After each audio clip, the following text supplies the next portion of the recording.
सह्याद्रीचा जाणता राजा छत्रपती शिवराय हिंदू हृदय सम्राट शिवसेना प्रमुख श्रीमान बाळासाहेब ठाकरे यांना मानवंदना।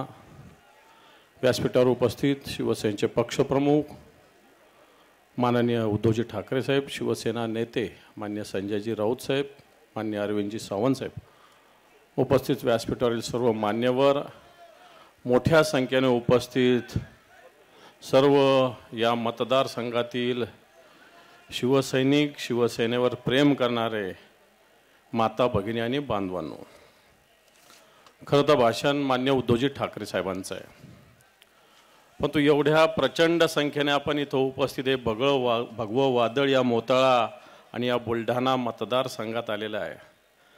आणि मला असं वाटतं आत्ता जालू भाऊने सांगितलं की काही जणांनी बॅनर्स फाडले, वाटतं आज तुमची वेळ आहे, उद्या आमची सुद्धा वेळ येणार आहे, एवढं लक्षात ठेवा, तुम्हाला सांगून ठेवतो।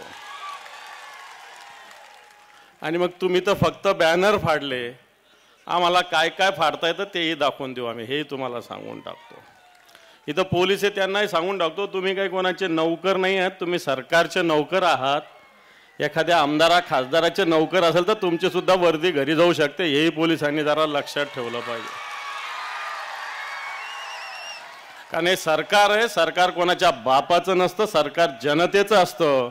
आणि त्यामुळे पोलीस जर कोणाची चमचेगिरी करत असेल, कोणाच्या याला लोणी लावत बसत असेल, तर मला वाटतं पोलिसांना सुद्धा जनता नीट केल्याशिवाय राहणार नाही, हे लक्षात ठेवा, तुम्हाला सांगून टाकतो। आपण आज बॅनर फाडलं काही हरकत नाही, जनता हे तुमचे तुकडे तुकडे केल्याशिवाय राहणार नाही, हेही मी तुम्हाला सांगतो।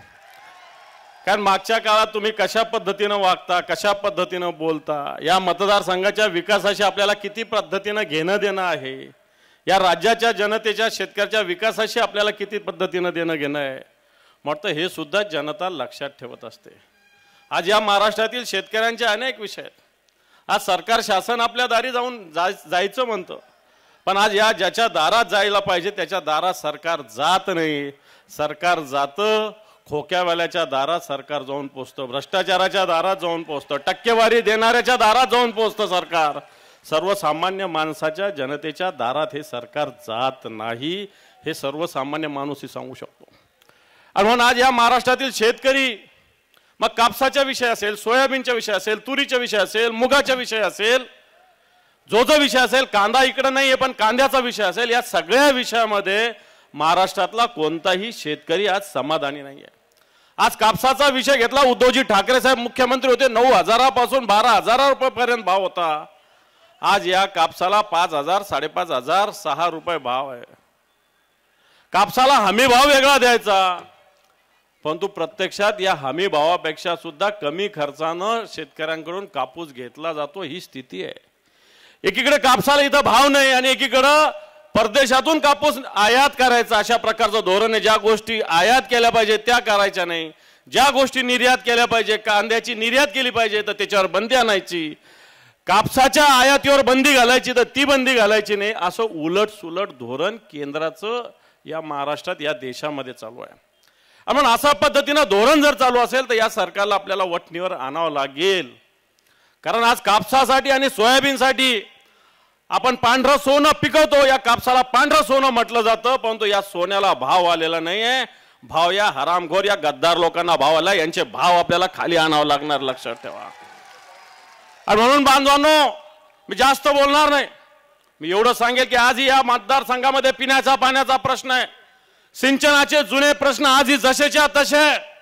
हे सरकार सांगतं शेतकऱ्याला 10,000 कोटी दिलं, परंतु या मोताळा तालुक्यातील शेतकऱ्यांना अजून अतिवृष्टीचे सुद्धा पैसे मिळू शकले नाही। आणि शेतकऱ्याला 10,000 कोटी रुपये कुठे दिले, या तालुक्यातल्या सुद्धा शेतकऱ्यांचे अजून जवळपास 280 कोटी रुपये येणं बाकी आहे। आपण या तालुक्याच्या या मतदारसंघाच्या विकासाला विरोध कोण करतं? विकास काय असतो? या मतदारसंघासाठी डायलिसिस सेंटर मंजूर झालं होतं, टेंडर निघालं होतं, पण कशामुळे थांबलं माहिती आहे? कशामुळे थांबलं माहिती आहे? टक्केवारीमुळे थांबलं। टक्केवारी मिळाली नाही इथल्या आमदाराला, म्हणून डायलिसिस सेंटर वापस जाण्याच्या चक्करमध्ये या तालुक्यामध्ये भाऊसाहेब फुंडकरांच्या नावानं कृषी महाविद्यालय मंजूर झालं, पण भाऊसाहेब फुंडकर आज भारतीय जनता पार्टीचे ज्येष्ठ नेते, त्यांचा आदर आम्ही करतो, कारण त्यांनी ज्या पद्धतीनं शेतकऱ्यांचे धोरण राबवले, त्यांच्या नावाला इथले स्थानिक प्रतिनिधी विरोध करतात, हे सुद्धा आपण समजून घेतलं पाहिजे। आणि असं होत असताना कोविडच्या काळामध्ये कोण म्हटलं होतं कोविडचे जीवाणू कोणाच्या तोंडात टाकले पाहिजे, असं कोण म्हटलं होतं? कोण म्हटलं होतं? आता कोणाच्या ताटात जेवतात ते? अरे हेच म्हटले होते कोविडचे जीवाणू देवेंद्र फडणवीसच्या तोंडात टाकेल जर मला शक्य, म्हटले होते का नाही? मग देवेंद्र फडणवीस काय म्हटले ते माहिती आहे? रात्रीची अजून उतरली नसेल म्हणून सकाळी बोलले असेल म्हणून असं बोलले होते का नाही देवेंद्र फडणवीस? आज तेच एका ताटात जेवतात। मला वाटतं याचा विचार जनतेनं करण्याची आवश्यकता आहे। या मतदारसंघात आज बेरोजगारीचा प्रश्न आहे। संभाजीनगरला लोक येतात, मुंबईला लोक जातात, इथले तरुण पोरं, पुण्याला लोक नोकरीला जातात, पण या बुलढाणामध्ये आज ही उद्योग नाहीये, धंदे नाहीये, व्यवसाय नाहीये, या पोरांच्या हाताला काम नाही, हे पोरं बाहेर फिरतात। शिकलेले सवरलेले पोरांना आज बेरोजगारीनं त्रस्त केलेलं आहे। आणि म्हणून येणाऱ्या काळात या सगळ्या विषयासाठी उत्तर एकच आहे।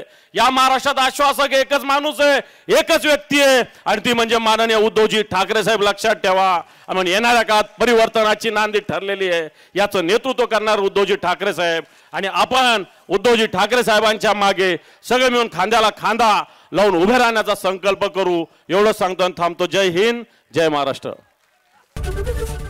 एबीपी माझा, उघडा डोळे बघा नीट।